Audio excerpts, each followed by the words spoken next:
Hello, everyone. Wow, it's really wonderful to see this room so full of faces. My name is Bonnie Adderstrom, and I'm the Poetry Event Coordinator here at Brookline Booksmith.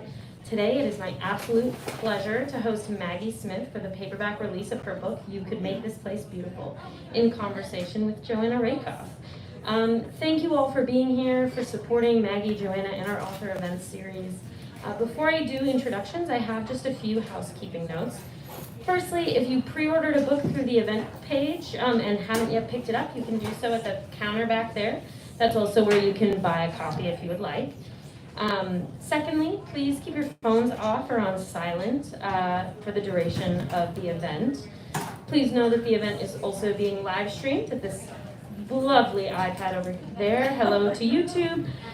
If our audience members should not be visible to our live stream viewers, but if you don't want to be on YouTube, just don't stand in front of it, and you will be golden. And finally, of course, we will have a Q&A toward the end of the event, followed by a signing. So hold your questions until the end, but definitely have them ready to go. And now for the fun part. It is my pleasure to introduce our authors, and tell you all a bit about this wonderful book. So our conversation partner tonight is Joanna Rakoff. She's the author of the international best-selling memoir, My Salinger Year, and the best-selling novel, A Fortunate Age, winner of the Goldberg Prize for Fiction and the Elle Readers Prize, among other honors. You can find her work in the New York Times, The Guardian, Vogue, Elle, and elsewhere, and her new memoir, The Fifth Passenger, is coming out later this year from Little Brown, so keep an eye out for that. Yeah. Joanna is a longtime friend of the store, so it's always lovely to welcome her back here. Thank you for being here tonight. And of course, tonight's author is Maggie Smith. She's a poet and the award-winning author of 10 books, including the poetry collections Lamp of the Body, The Well Speaks of Its Own Poison, Good Bones, which was named one of the best poetry books of 2017, and most recently, the national bestseller Goldenrod. She's also the author of the essay collection Keep Moving, Notes on Loss, Creativity, and Change, as well as the accompanying journal, and the picture book, My Thoughts Have Wings. She's been widely published, and you can find her work in places like the New York Times, the New Yorker, the Paris Review, The Nation, and Best American Poetry, among many others. Maggie, we are so grateful to have you here at Booksmith and celebrate the paperback release of this wonderful memoir. To tell you all a bit about the book, in case you haven't already read it, tonight we're here to celebrate You Could Make This Place Beautiful. If you aren't already familiar, it's a stunning memoir, the title of which is a line from one of Maggie's beloved poems, Good Bones, which went viral and changed the trajectory of her career. The memoir is told in vignettes and delves into the intricacies of motherhood, middle age, love, grief, and heartbreak, and how those forces weave together in our lives. While deeply personal and introspective, it is also a meditation on the broader forces at play in our lives. How gender roles, work, power dynamics, and patriarchy are lived personal experiences as well as political realities. This book is beloved by readers, writers, and critics alike, and we are so happy to have Maggie here to talk about it. Everyone, please give a warm welcome to Joanna Rakoff and Maggie Smith.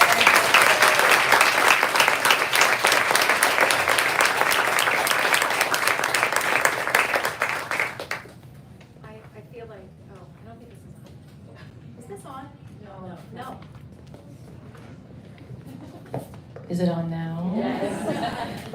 I was just going to say I have a hard time encapsulating this book when people ask about it, and so now I'm just going, you will just be accompanying me through the world, and when someone says, can you describe this book, I'll be like, take it away, and then you can say what you just said while I look on like starry-eyed.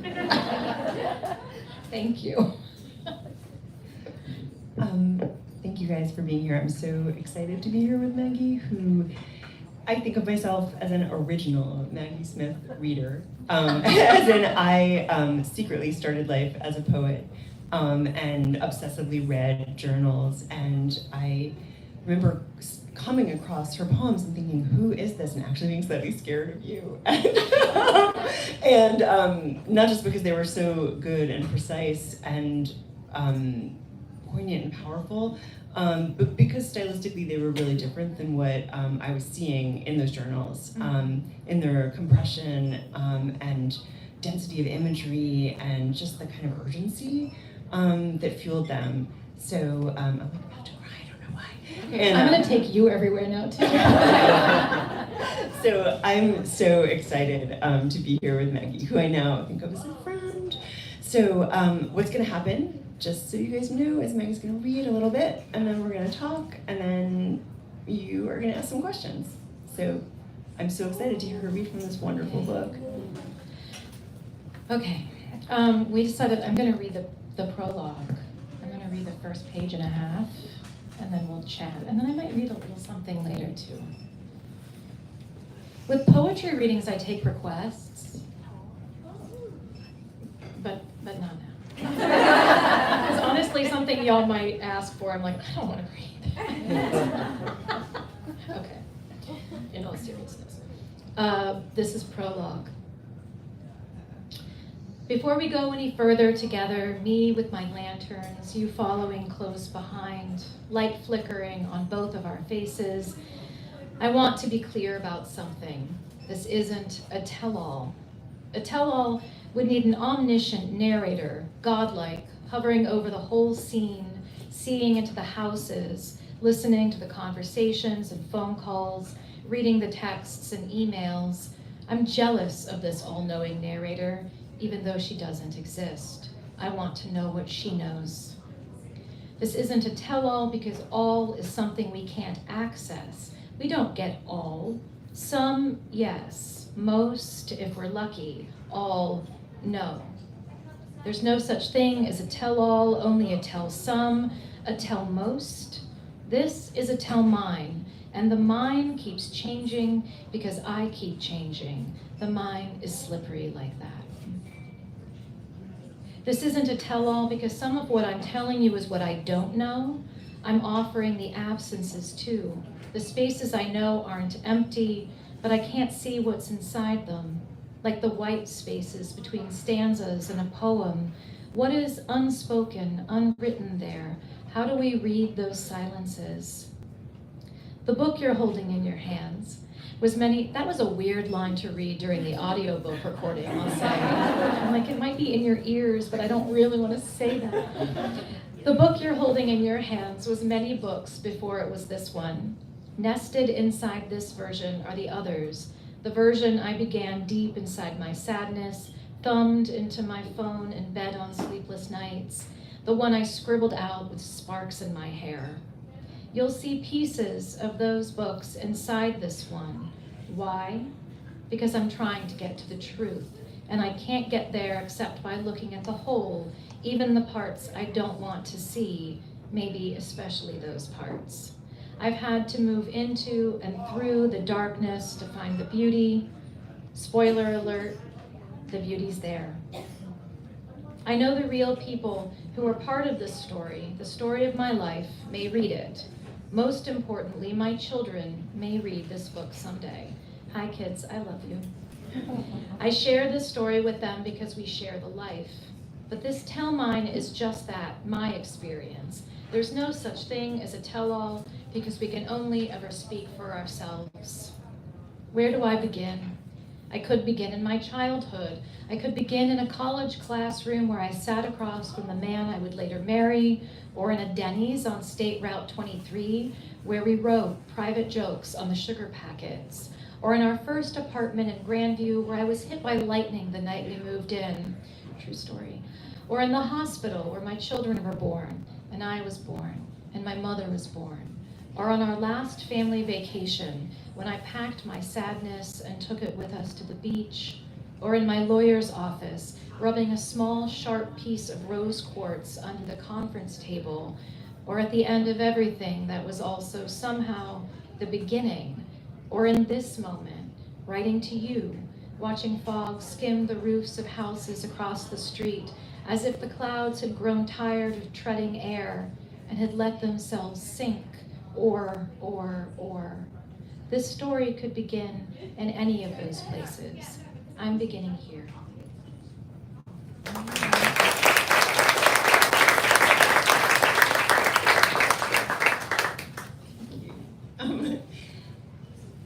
coerced you a little bit into reading that, but thank you. It's fine. I mean, I wrote it. It's fair game. Yeah, that's true. So I wanted to start there with you reading this because my first question for you is really, this is sort of a writerly question, so I hope it's okay. How did you come to the tone and style of this book, like where you're directly addressing the reader and often almost kind of questioning the reader's take on things or addressing their possible take on things? It's a somewhat subversive book stylistically.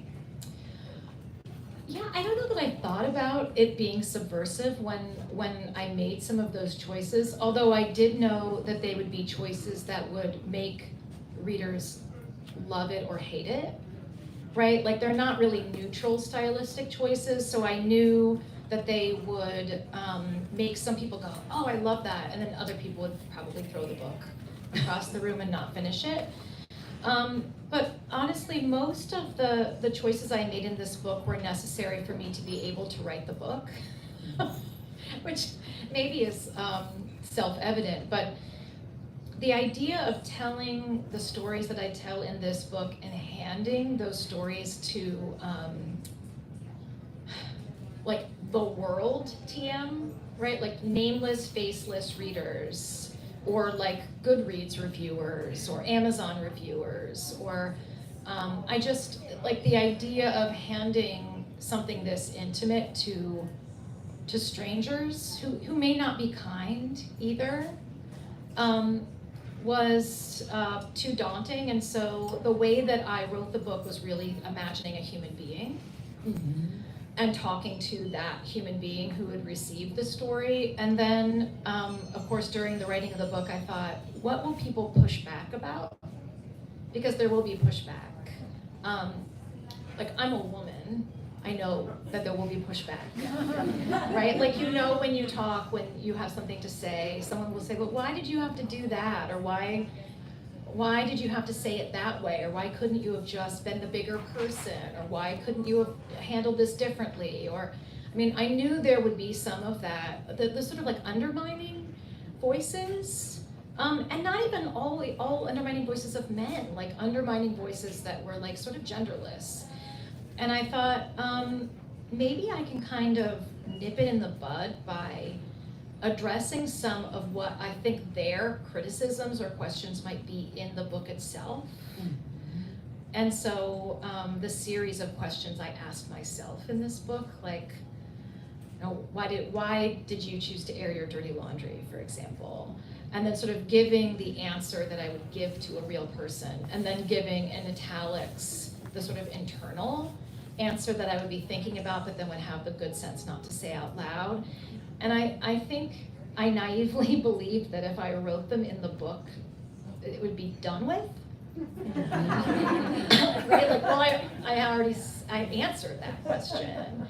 And that it would sort of like preempt some of the questions I really didn't want to answer, or really not even questions, because they're not questions, they're judgments with question marks at the end.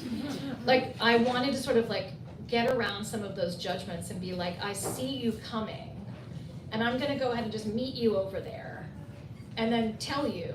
And so that way we don't even have to have this conversation later because it's in the book. But that doesn't really work, I found. People will still ask those questions, maybe phrased slightly differently. But yeah. What do they ask you? What do people ask? Yeah. Oh, well, we'll see. No, I have faith in people. I'm looking at their faces. They know better. We all know better. But yeah, I mean, people like, aren't you worried here's one. Aren't you worried your children will read this someday? Not really. They know more than you know. Right. I just think but again, that's not a question. That's a judgment. That's a judgment with a question mark at the end. Do you think, was some of your concern having to do with the fact that even now in 2024, there's a stigma surrounding divorce? Yeah, I mean, it's a pretty taboo subject still, which seems silly. I mean, What was the title of that recent review that ran in the Times? That was like a roundup of divorce memoirs. Do you remember this? I do. And I think the title of the review was Why are divorce memoirs stuck in the 1960s or something like that? And I didn't respond to it, but my feeling was like, well, where do you think marriage is? It's like the 1760s? Like, I don't understand why. Is that a real question? Like, the answer is in the question. Yeah. Yeah, I think it's still somewhat taboo. I think we don't really articulate the grief of it enough. I think we are much more willing to sort of lean into, particularly around celebrity divorce, we are much more willing to sort of lean into the salacious details of like who did what and why. I mean, just like following, just let Ben Affleck have his Dunkin' Donuts iced coffee and stuff. You know, like just let people live their lives. But I don't think we talk enough about like what does it really mean to have made a choice to make a life with someone, and then to have them decide that they don't want that life with you anymore, or to have you decide, I'm not the same as I was when I made that promise 20 years ago, or 10 years ago, or 2 years ago, or 6 months ago, and I need to do something differently. And like the existential shift, whether you're the decider or the person being, you know, told, it's huge. In the same way that the existential shift around parenthood is huge, and there's still a huge stigma around writing about parenting and motherhood. Yes. Or writing about one's kids in general. And this is a huge debate, right, in the writing world. Is it okay to write about your kids? And I'm thinking, what do you think about this? I'm thinking you think it's okay. I think it's okay. I mean, I have to think it's okay. I do it. I would be a complete hypocrite if I was like, that's terrible. Who are these people? What is wrong with you? No, I think it's okay. The most careful editing I did in this memoir was not to cover myself, was not to cover my former husband, was not to cover my mother, to cover anyone else, was not to cover my neighbors. The most editing I did in this book was to cover my children. And so they appear in this book, they're in this book, but their interior lives are not in this book. And the stories that I think they might want to tell, or the opinions they might want to voice, aren't in this book. Because, and I think we all have this intuitive sense of like where a story that we share, right? Like we share the life, so technically the story is ours, but like what's more kind of my territory to tell, and like what is sort of your territory to tell. And so some of the last edits I made were pulling out stories where I was like, you know what, I don't know that my kids will become writers. I don't think that they will. Who wants to be like their mother, you know? But if they do, in any way, shape, or form, I don't want to sort of like go in and have framed something that is really theirs to frame for them. You know? Right. Did you make choices based on whether or not X scene or Y scene served the larger story? You know, as in like Violet and Red are in this scene, maybe it doesn't need to be there, maybe I can pull them out. And I don't even know if I was that conscious of it. I think probably my poetry background made me somewhat like naive even about like the questions you're asking. I'm like, oh, those would be good questions to ask. I don't know that I was asking those questions. I was thinking a lot about like balance of material and like, okay, we've already told X number of these kinds of stories, so even though this one would work in the book, I don't need it. Like my sort of guiding principle is when in doubt, take it out. yeah. And I'm always, probably it's the poet in me, erring on the side of less is more. And obviously, you know, there's a lot of life. This is just not that much, really. If you think about how much you would actually have to say about like a 19-year relationship or raising 2 children or your parents' relationship or your upbringing. I mean, it would be a tome if we really just left it all in there. So I was trying to be pretty judicious about what I included.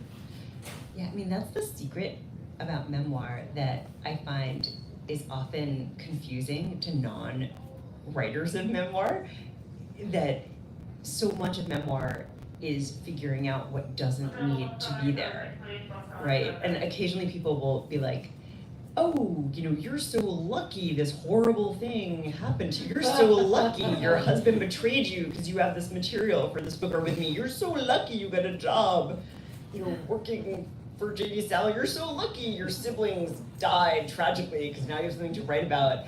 But I know, like I have heard that. Yeah, and you think, well, all of these things have happened to everyone, Yes. right? And that's not what makes a memoir. No, yeah, and also, like, I would have just written a book about something else. Yeah. Because I'm a Yeah. writer. Like, I would love to just press pause on bad things happening. I'm not looking for material. Like, universe, stop sending that. Like, send me something else. Like, oh, look, a family of ducks has decided to move in. I'll write about that. Like, just anything that's not bad. Roller skating, gardening, Right? Anything. birding. I love yeah. roller skating. Yeah, I mean, there is no shortage. Like, I feel like when you have an imagination and some creativity, it's inexhaustible. We writers do not need bad things to happen to us in order to have a book project. And it's not a gift. No. Like, am I glad that I wrote this book? Yes. Am I glad that it lives in the world? Yes. Is having the book in the world on a scale with all of the things that happen to go into the book, does it equal out? It doesn't at all. Of course. Yeah. And that brings me to my next really big question, which is, what was the experience of writing this book like? Like sitting down every day. You wrote it over the course of a year, is that Yeah. right? And what was it like? Like, was it incredibly hard? You know, I'm just imagining myself in your shoes, Yeah, revisiting. there's a one sentence chapter somewhere in this book that I think it's called A Note on the Title, and I feel like I titled this book Kittens and Rainbows, and then I wrote Hell, which I said to my friend Megan Steelstra on a Zoom, and she goes, wait, write that down. That's a chapter. Yeah, writing, I was just saying to you, like, writing this book was pleasurable, but not fun. And if you are someone in this room who has written about something difficult, you know what I mean.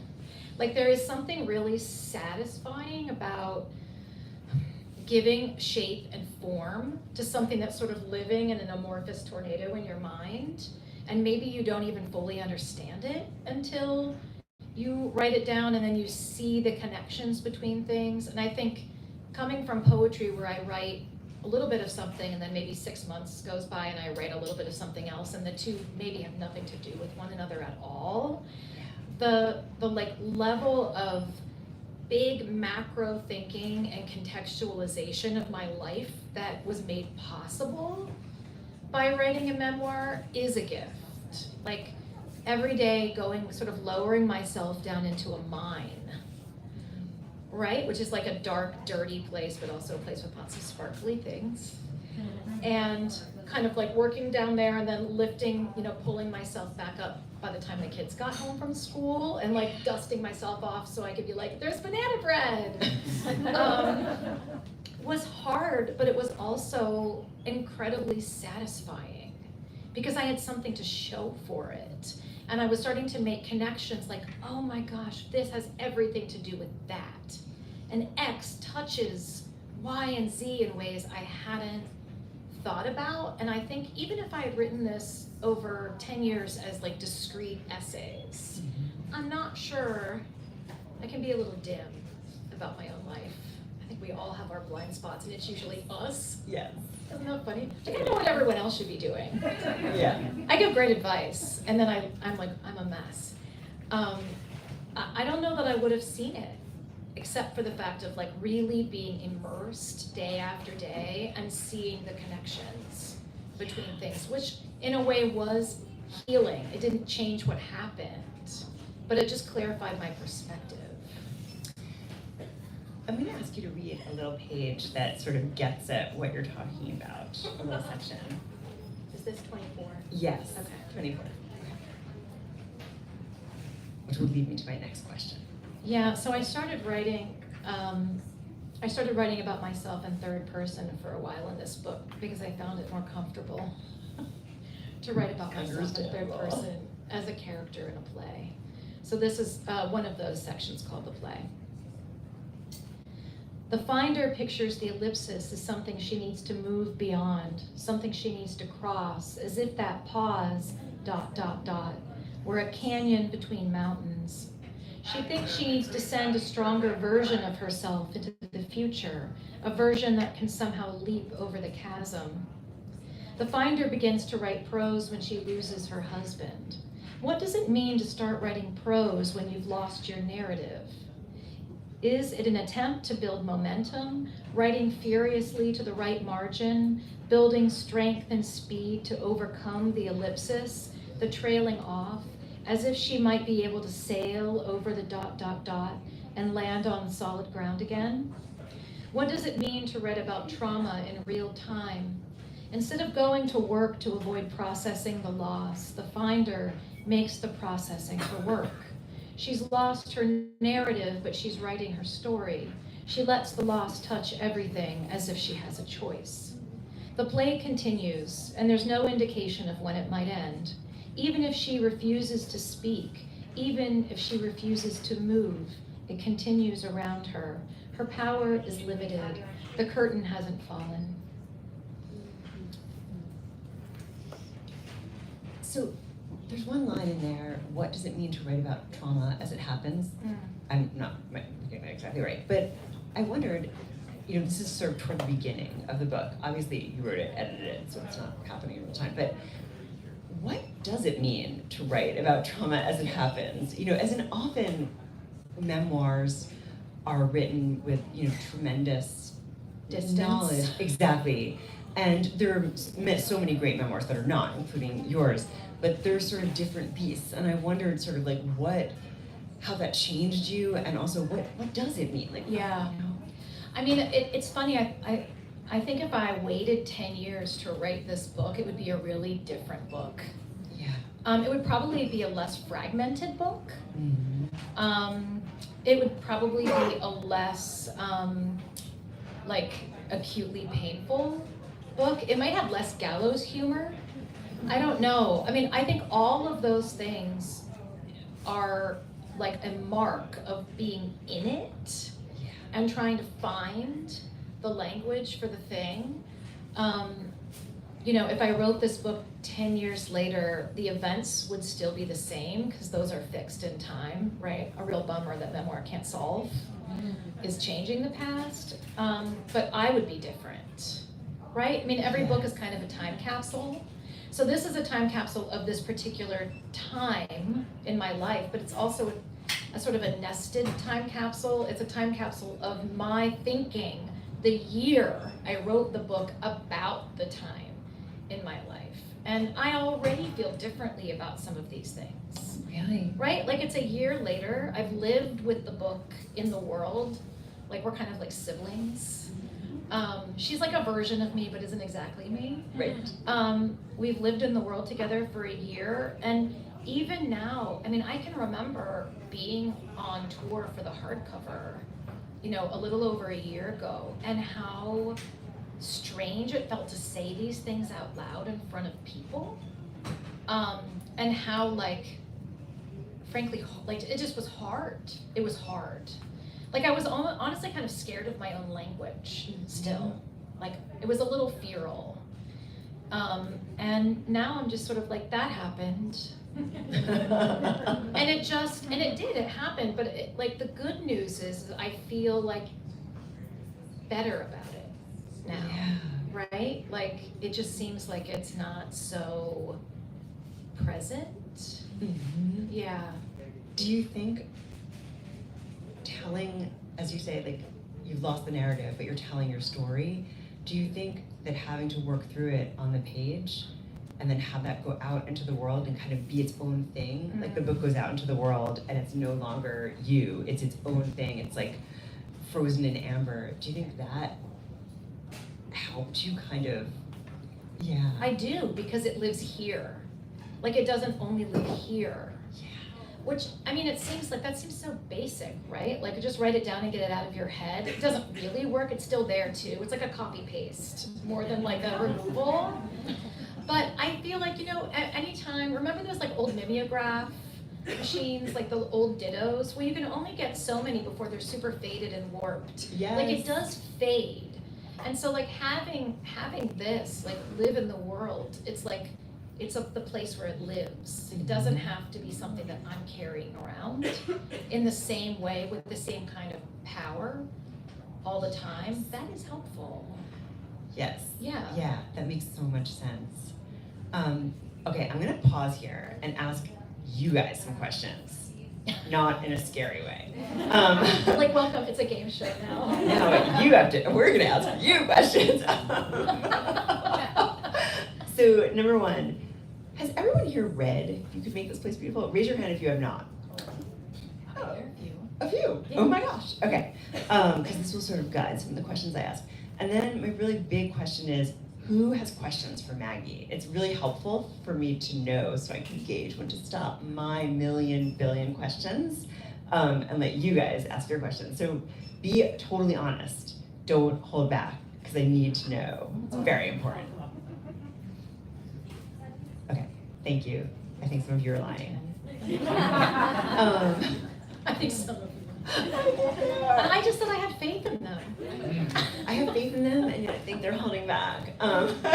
It's Boston, people can be very like restrained here.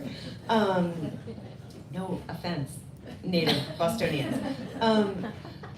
So I want to sort of backtrack a little and talk less about the writing of the book and more about some stuff in the book. Stuff. This book begins with a betrayal, which all of you have read it know. I'm sort of trying to figure out like how much to reveal. Yeah, for those spoiler who- alert. Spoiler alert. I feel like this isn't really a spoiler alert because it happens right at the beginning of the book. There's a betrayal, and then there's a way in which you actually feel a little bit like you are betraying your former husband because they're sort of snooping, for bad, I don't know if that's the right term, involved. That makes you feel very uncomfortable with yourself. And in a way, that betrayal is kind of a red herring about what is going to happen, and sort of also the fissures in this marriage. Yeah.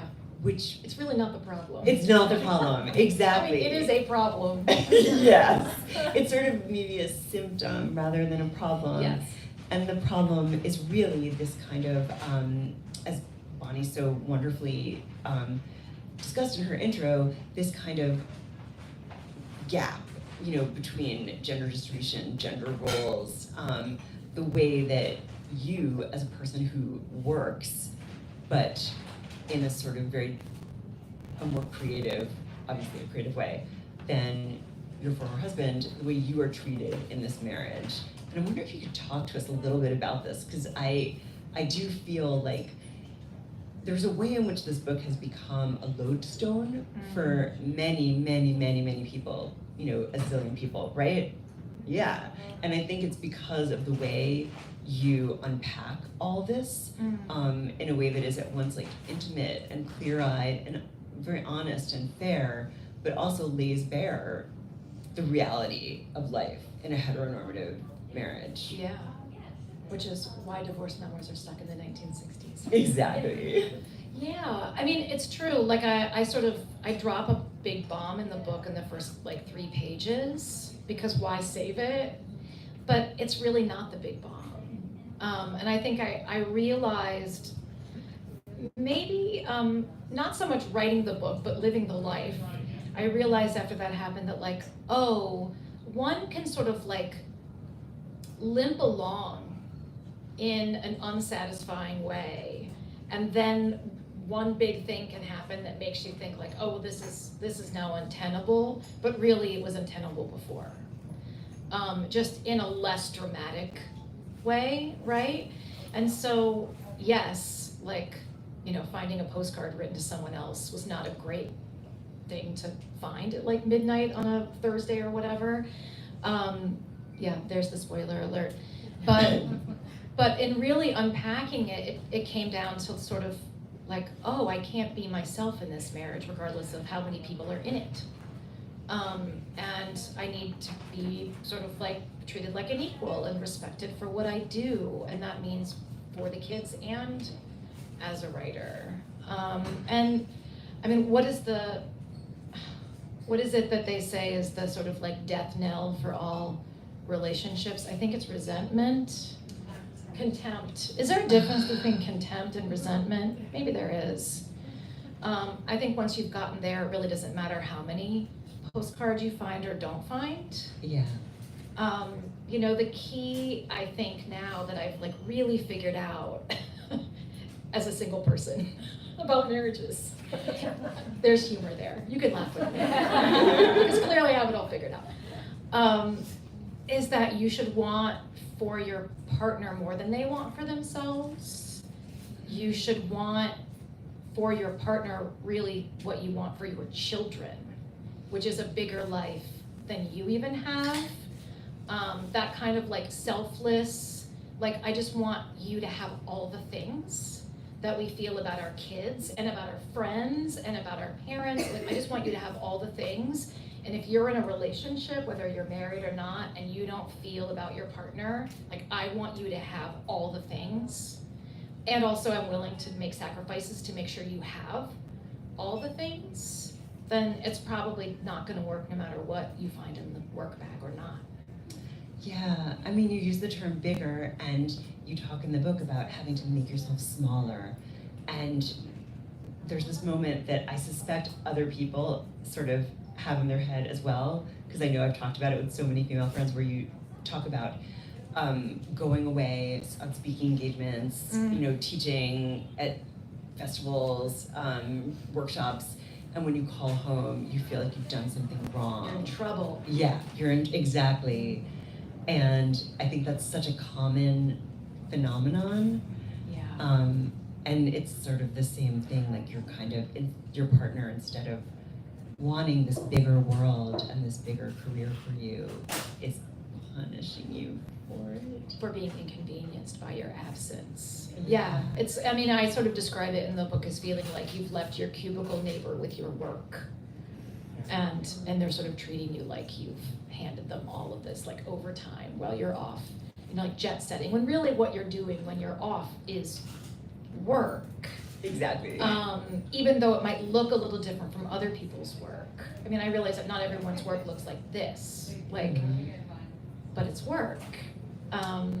So yeah, that was the sort of trick. It's like, oh, so here I am, and my children are with a sitter, and when I call, she will be so nice to me, and so are my children, and I'm not in trouble. Right. You're It's just less working, which is complicated. totally normal. I'm just working.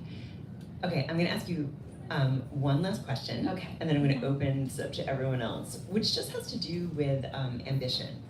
So I don't know if any of you guys read Maggie has an essay that appeared on Oprah yesterday, in which you talk about many things. It's wonderful. But you talk about feeling uncomfortable with your own ambition, and it kind of being at odds in your mind with the idea of being a devoted mother. And I read that and my jaw kind of dropped open, because I thought, oh God, I think that I certainly feel that way without realizing it. Yeah. I wonder if you could talk to us a little bit about that and how you kind of got past it, or what happened there. Yeah, I'm not sure I'm totally past it. I mean, it's a conversation. I will say this, it's a conversation I'm having really openly with my children now, because I don't have to have that conversation with a spouse. Right. And I'm not sure it would have gotten me anywhere anyway. But the conversation I get to have with my kids now is, mom has to go away for a week for teaching or for a workshop or for conferences or for book tour or whatever. And they're like, oh, and I'm like, when I left a year ago and I went on book tour for a week and my son cried. And I said, I know I'm gonna miss you too, but I want you to know I'm gonna have a great time, and this is really important to me. And I'm around 99% of the time, and this is the 1% of the time that I'm gonna be gone for a week. And he was like, okay. And I thought, it's important to me that like they know I have things that are not them, that fill me up. And this time I was like, I'm going away for a week, and he wouldn't even come home from a friend's house. He was like, I'm playing soccer at Mateo's. And I was like, yeah, but I'm gonna be gone for a week. He's like, you're gone for a week sometimes. It's okay, I'll call you. And honestly, I wasn't even mad. It felt like progress. Yes. Like he knows this is what I do. I'm coming back. This is, it's fine. I don't even have to bring souvenirs. I stopped doing that. I don't give them tchotchkes at the airport anymore. Like, I don't have to do it. It's just done. But I will say this, like, I think, and this is gendered. I would say as a mom, it's really important to me, not just for me, but for my kids, that they know that I have things in me that I want to do that don't have anything to do with them. And I'll tell you why, because they're going to leave. And I do not want my kids to be like, oh my gosh, well, we can't go away to college. We can't move across the country. We can't go do this, because what about mom? What about mom? No, I don't want them to think that. I mean, yeah, I want them to visit. Will I be mad if they stay close? I will not be mad at kids if you stay close. But I don't ever want them to think that they are the be-all, end-all of my fulfillment and happiness and contentment. They are the most important people to me on planet Earth. But I'm not going to collapse when they go off into the world, and they know it, because they know, oh, mom's finally going to get to write a book, and because she's not going to be cutting up apples and packing lunches. Mm-hmm. It's fine. It's not just for us, it's for them. I really do believe that. It's so true. And they also, when they go off on their own, are going to be partners, yes, parents, and with their own expectations and their own lens. And I do think, like, I don't want my daughter moving into the world thinking, oh, well, this is what parenthood or what partnerhood can look like. Yeah. And have it be this like tiny version of folded up you that's like afraid to do things.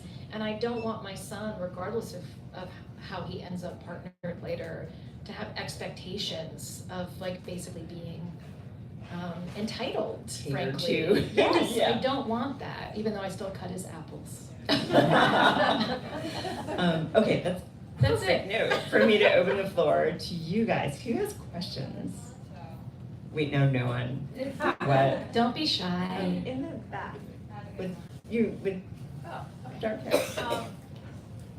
Do you think that women talking about the domestic imbalance of labor at home is getting better and easier for women to talk about as they enter into marriage, or is it still taboo? Because I know my friends complain that they'll talk about their husbands, straight and not doing this or that, but because it's a huge shift, in the balance of duties at home on top of working full time.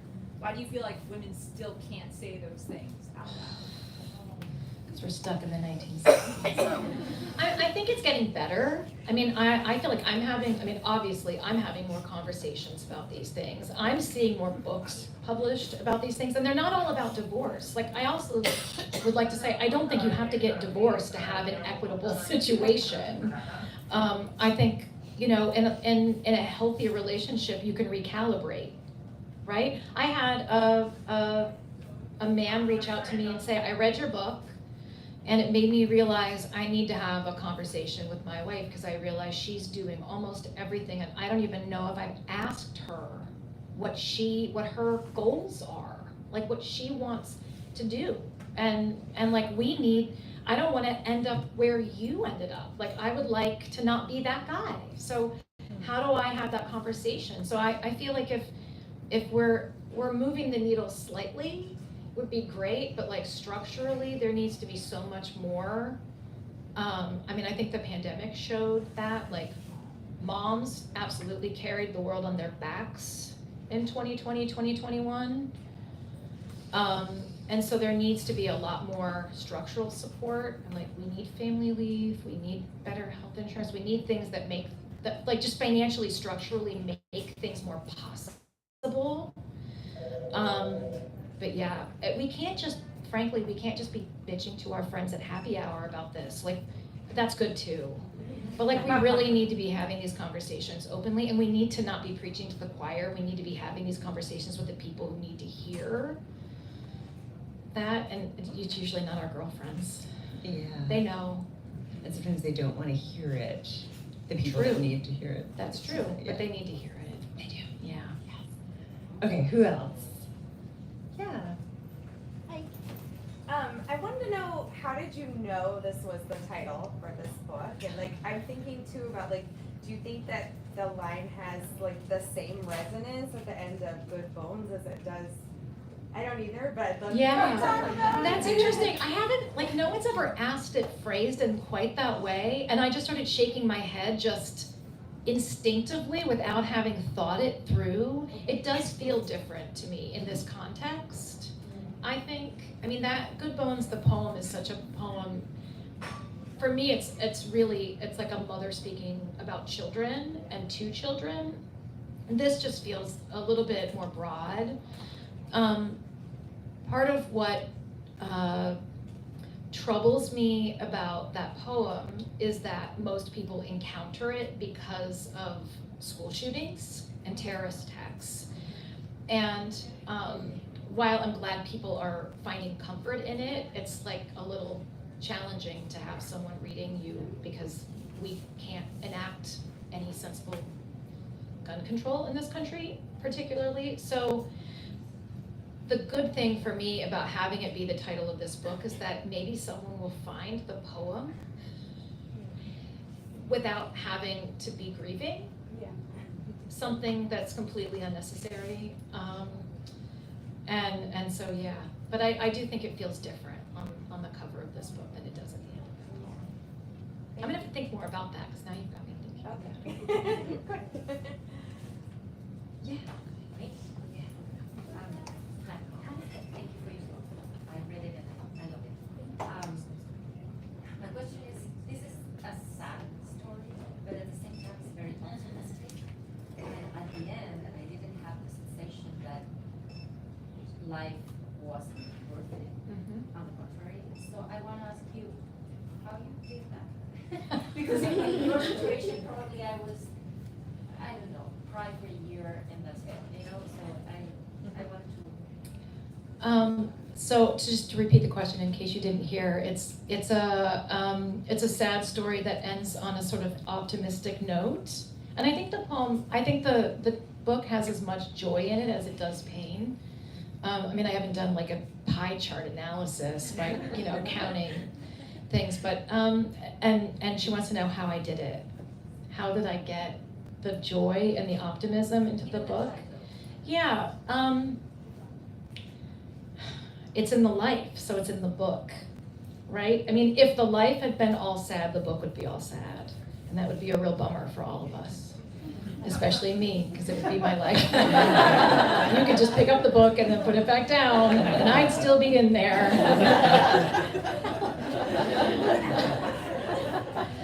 I mean, I think I did it by really deciding, like, okay, this terrible thing has happened. Here's the good thing about the worst thing happening. It happened. You don't have to dread it happening. You don't have to worry about it happening. You don't have to wonder about it happening. It happened. And one of the most powerful things about my marriage ending was this idea that this thing had kind of burned down, which is a lot to cry about, for sure. I cried a lot. But also just realizing, looking at that kind of charred space and being like, oh, it's an open space. I can build anything here that I want. And I don't have to ask anybody for input. I don't have a blueprint. It's kind of scary. It's also wonderful and exhilarating. So the ability to rebuild on my own terms, I think that's where the optimism came from. And having a lot of community support. I mean, nobody gets through stuff like this by themselves. So, I mean, this book is like a love letter to my kids, and I think it's a love letter to writers, but it's also absolutely a love letter to community. My friends, my family, my neighbors, people who saw me running on Christmas morning alone and brought me cake. Like there's a lot of love, and so that's what came out there. Yeah. I'm gonna just interject something, Yeah. even though I'm not you, but I think that when you teach memoir, you're often having to combat people who sort of beginning writers who are fueled by anger, rage, resentment, contempt, and that memoir doesn't work if it's fueled by those feelings. Nor does fiction, actually. You have to love your characters and your narrator, and I think that's the heart of why this book feels so joyful in a way, that it's animated by love rather than hate, kind of. There are many divorce memoirs that are animated by hate. I can think of a bunch that, are not bad, but this is a different story. No, it's not really about divorce, it's really about falling in love with yourself almost. Yep, I think it is. I love animated by love. I'm gonna write that down. Someone note that. It's so good. Who else? Go ahead. I have a question about your decision to write a memoir. Yeah. After being a poet, can you talk about have you always read memoirs, sort of studied it, and how did you get there? No, completely naively. I did not study memoir. I've never taken a class in nonfiction, nor have I taught a class in nonfiction. So what an audacious thing. I'm sure I can do this. No, I did not think that. I couldn't do it in poetry. I mean, whenever I get an idea, I'm always hoping it will agree to be a poem. I always want everything to agree to be a poem because I know what I'm doing when I'm writing a poem. They're not always good. They're not always fast. I mean, sometimes it takes me 9 years to write a poem, but I'm never out of my depth. I always feel like that's what I've been doing for 30-some years. Like, it's comfortable. And when I started, when I realized I was going to be writing this book, which is to say, when I realized I couldn't do this work in poems, I had to think about okay, then how can I do it? And because I'm a poet, I do write in a really compressed, imagistic way. And so even though I couldn't do this in poetry, I did it in the sort of closest form to poetry that I could, which is why it's in these vignettes. But not every, I don't know how you feel about this, Joanna, but I feel like each idea has its sort of organic form and it will announce itself. And so if I get an idea and it wants to be a poem, it wants to be a poem. If I get an idea and I'm trying to make it a poem and it's just unwieldy, it doesn't want to live in that size container, it will tell me, no, I want to be an essay, or it will tell me, no, this is actually a play, or this is something else. This is a children's story. And so, I think for me, it's about listening to the writing, which maybe sounds a little woo-woo, but really paying attention instead of imposing your will on it. I'm a poet, so whatever I write's gonna come out in couplets and it has to work. No, it can actually look like anything you want it to look like. It doesn't even have to look like anything that's been built before. It just has to be true. For me, that's, I don't know. Yeah, poetry so often, I shouldn't speak this generally, but for me, writing poetry it starts with language. Yeah. Right, and rather than idea, and often poems that start with ideas are not good. They get abstract. Yeah, fast. exactly. And that language and that rhythm guide you toward the form. Yeah, yeah. And I would say the You same feel that in so this much book in this even. Yeah. Totally. 5, all right. Go ahead. I'm sorry I didn't raise my hand before to say I was going to ask a question, but I got We one knew. now. I think it's really it's hitting my heart when you talk about how you see marriage today, and me thinking about my own and feeling we're pretty good, but there's definitely room for improvement. But the hope that I have is that I look back on my parents' marriage and there's been huge improvements in my role in my marriage versus my mother's. And she was an outspoken feminist in the 60s. It still was very much, she was the mom, dinner maker, everything like that. So I married a man, we have a good marriage, but his father is the biggest misogynist ever. And I have a very hard time being around him. So I'm curious to know, because I feel like my marriage is gonna stay okay. I can live with my marriage, right? And I have a son. And is it possible for me to continue the improvement in men and women's relationships by teaching my son how to be in such a way where I don't actually have to reflect back on how his grandfather is, for example, or his father. So like, in other words, can I teach my son to be better without using negative examples of how the men have been? Oh, I am not qualified to answer that question. I think it's worth trying. Yeah. I think it's worth trying. I mean, what is the alternative? Trashing our husband. Yeah, I think it's worth and trying. fathers, like, Yeah. basically, yeah. I think it's worth trying. Yeah, I think you can always say this is the way to be, right? Not this is not the way to be. Yeah. Yeah. I think we have time for one more question. Is that correct? Yeah. Go ahead. I just wanted to I have a quick compliment and then a question, and it's not really about the book, which is why we're all here. But I want to just really quickly say that when the pandemic hit, and all of a sudden I'm a journalist at a newspaper in Maine, and I drove down here because this is my chance in the worst traffic in the history of the world. It's horrendous Boston. today. But all this is to say, all of a sudden I'm at my kitchen table and all of us. And I don't think it was very early on. I don't know how it happened. Somebody must have retweeted you. But all of a sudden, I'm like, I didn't know who you were. 10 minutes later, I'm like reading good books. I'm like, oh my God. But you had this whole thing, which I think people in this room probably know about, hashtag keep moving. And those you and the Fiona Apple album are how it happened. Fetch the bolt cutters. Yes. Yeah, I mowed the lawn to that Well, my record. actual question is, I'm a music journalist, and I can't help myself because one of the things, I mean, obviously, like you're right. Hazel. Yes, but you are you have like the coolest taste. Like I think I'm hot shit. But you actually have cooler taste than You're than hot. I do. So I want to know. At first, I'm like, it's going to be a film, but like when Netflix has this cool 6-episode limited series thing about this, whether they do or not, I want to know 3 bands that are on your soundtrack. Didn't you recently put together a playlist for this? There is a playlist for it.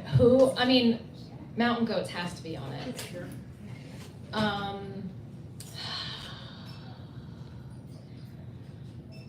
Not a Surf. Yeah, Ooh, solid. interesting choice. Solid.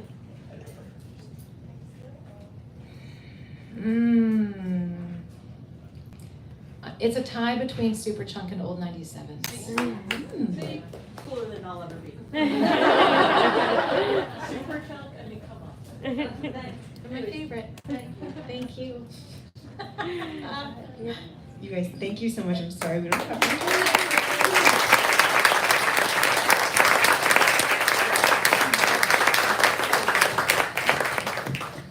Thank you to our audience for being here in this space. It's so wonderful to have you.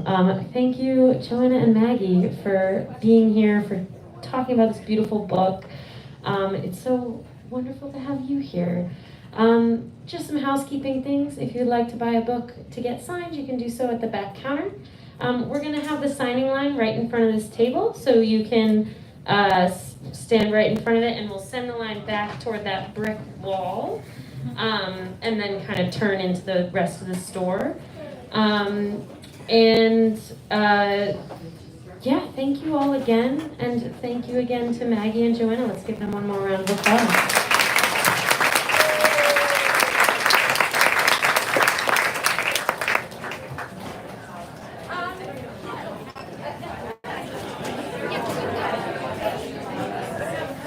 Actually,